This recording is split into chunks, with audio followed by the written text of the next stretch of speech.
You don't have a credit card in your pocket, no paper money in your wallet. You don't even have gold. So how did ancient Egypt, one of the most magnificent civilizations in history, finance massive pyramids and enormous armies? Contrary to what most of us assume, Egypt's economy went a long time without coinage. Their bank was the farmland, and their money was bread and beer.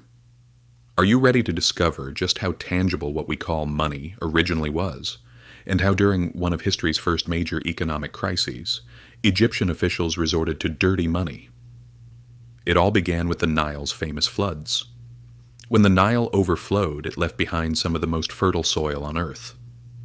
In Egypt, wheat wasn't only for feeding people. It was the natural currency at the very heart of the system. So how did the system work? Farmers brought the wheat they harvested to the states or the temple's massive granaries, and what did they receive in return?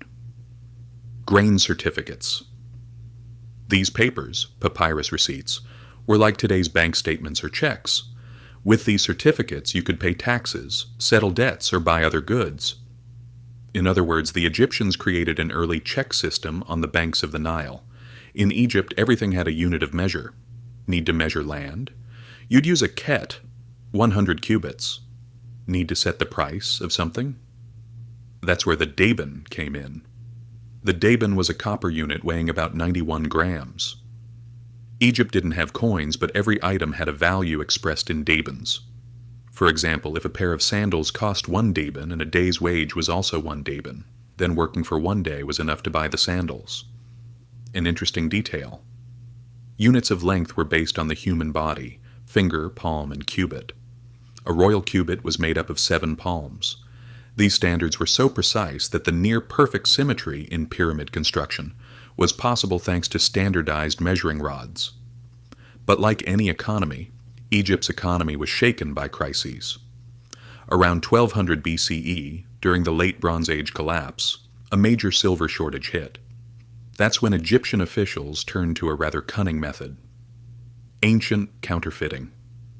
Archaeologists noticed something strange in silver collections from this period.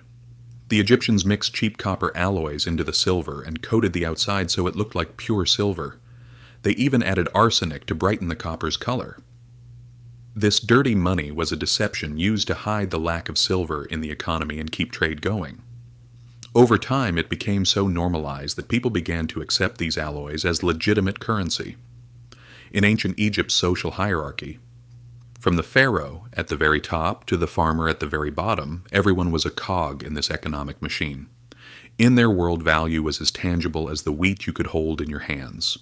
Today, the money in our pockets, or the numbers on our phones, rests entirely on abstract trust.